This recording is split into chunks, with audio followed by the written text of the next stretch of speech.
Okay, been a little quiet for a couple days, so it's Hexy. Guess what I'm playing? So when I did my Gettysburg thing, I said I didn't want to give a rating to Line of Battle because for Last Chance for Victory because I haven't played it yet. I've only sort of tested the waters with to take Washington, which of course I said Nick Rosser commented to me on that, said that was probably not the game to start with. That either None But Heroes or this would be a better choice, and this is definitely a better choice. Definitely catches my brain a little bit more. Obviously, it's Gettysburg, so that's always a plus for me. So I thought we'd set up I think it's 7.3, the McPherson's Ridge, the second McPherson's Ridge fight, where Heath deploys Brockenbrough and Pettigrew, who are untouched as of the start of this one, and try to push the First Division, First Corps off of McPherson's Ridge. Buford and the cavalry's already gone.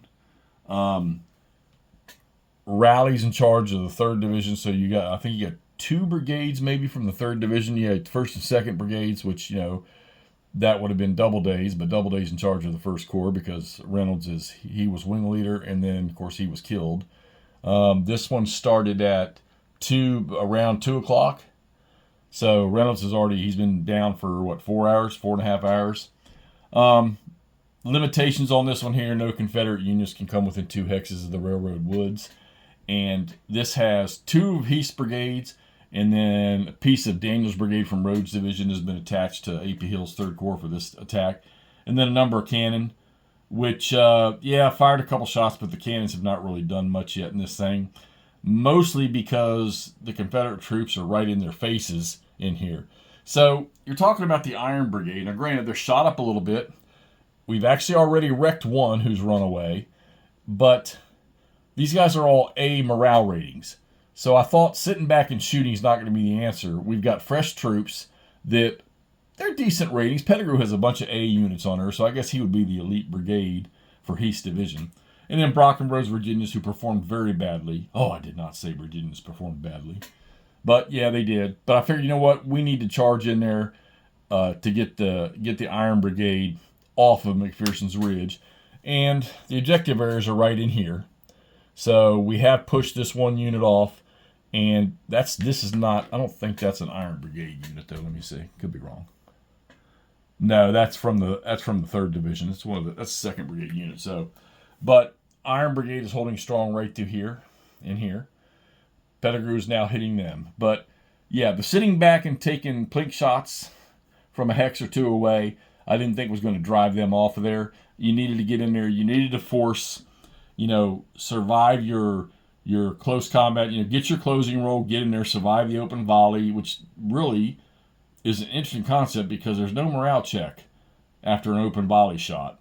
And then get in there and charge these guys, and your closing rolls again. But like I say, they're high morale units. So, and then force the Iron Brigade regiments to take their step loss, and then take a morale check, and hopefully you have some serious modifiers on them when they take their morale check, and get them off there. But as you can see, they're standing their ground. They got a disorganized unit. They got a shaken unit. It's their turn now. So hopefully they'll be able to recover that and keep the fight up on McPherson's Ridge. All right, so line of battle. One of the things that I'm pretty sure, I'd have to go back and look, but I think I was doing wrong, was you only open volley. There's 2 cases where you open volley. If an enemy unit expends movement points and is going to fire, then you get to open volley if they're in your line of sight and range. Right when an enemy unit charges you, part of the procedure is open volley. So those are the 2 cases where you get open volley. I think what I was doing when I was playing to take Washington, I was open volleying on any unit that moved in line of sight. So that's not how that works. Open volley, you can only fire if the enemy unit moves and is going to fire. Okay? You'll open volley first, and the enemy unit will fire. Now, if the enemy unit is sitting stationary and he's not moving and he fires, there is no open volley.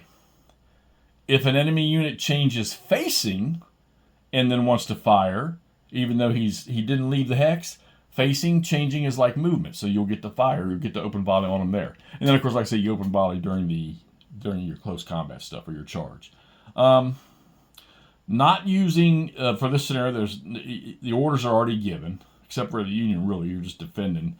So remember, when units are sitting in open orders, or they have attained their attack objectives, your headquarters units, which is where your command ranges stem from, all right, for the command, which would be the 3rd Corps headquarters right here, okay, it gets bolted to the ground. It doesn't move until you assign it new orders. Now your units within radius can do whatever they want.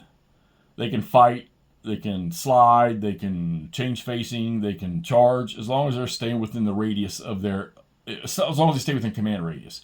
So that's pretty much how we're playing this scenario right here. Just moved some of this Union Brigade, the 1st Brigade from 3rd Division out here on the left. And now I'm realizing, you know what? May not necessarily need to do that. I may need to shift them back into here. So it's all, like I say, it's all orders base. Here's Doubleday. His headquarters, I think, is right underneath him. Yeah, his headquarters is right underneath him. So as long as they're all staying with range, they can do their thing throughout this area here. And they need to get back. Looks like they're going to have to get some force up here on this right flank to slow the Rebs down. Got a couple of units of bloodlusted. You got cowardly legs dropped whenever you drive a unit out. If he retreats from any form of combat, you drop a cowardly hex, a cowardly marker in the hex where he retreated from, and then it affects anybody else adjacent to it. That ends up having to, it adds a modifier to a morale check. For like if this unit here were a morale check, it's going to add a modifier to him when he rolls. So not a good thing to have it there, but I think it's one of those unique counters in a game that you don't see anywhere else, and I think it actually pays its dividends in there. So, all right, so there you got it. Last chance for victory. Hopefully I'm going to be moving here next. Well, let's say hopefully it's done by the next month, within the next 30 days, or I'll start it to, and then I plan to get some stuff back up and play some bigger versions of some of these battles, and get back to doing the big Civil War stuff like I like to do. But we're giving this thing a chance now. I've been doing most of this based off of just watching Nick's videos and having my rules nearby, just check little odds and ends things. But he gives great, 8 tutorials he does that I think give you quite a bit enough information you could actually play the game without even looking at the rule book. But there's there's subtleties. You got to find the subtleties on stuff. So I have my rule book here, and now I'm going to start digging deeper. I know if I move on to another scenario where I got to start implementing orders and stuff like that, I'll need to understand the orders a little better. This is lighter than RSS, lighter than the CWBS order system, but still fairly similar. You're just you're playing off of a move order or an attack order. That's pretty much it. And then you have reserve and initiative stuff, which you can apply later, or you can apply into the commands and stuff like that to the order section. But so line of battle, MMP, Dean Essig, last chance for victory. We're playing the 2nd McPherson's Ridge scenario. Let's get this up so you can see where Hexy's going. Talk to you soon.